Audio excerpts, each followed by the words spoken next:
easy cap here, 26. We just do the repairs and tips.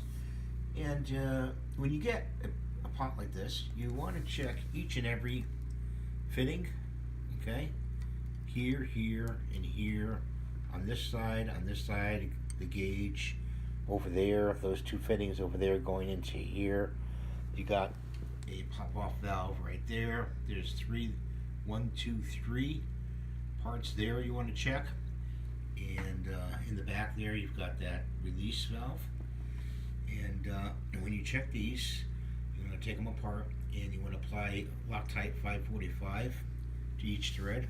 Tighten them down and let them dry for 3 days.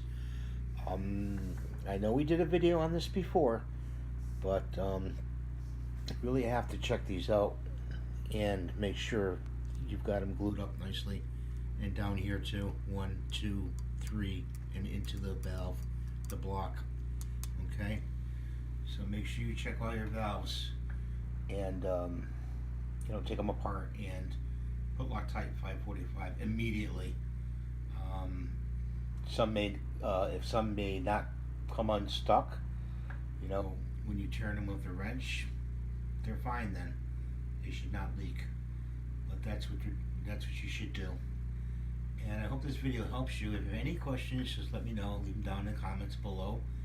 And thanks for watching. Have a great day.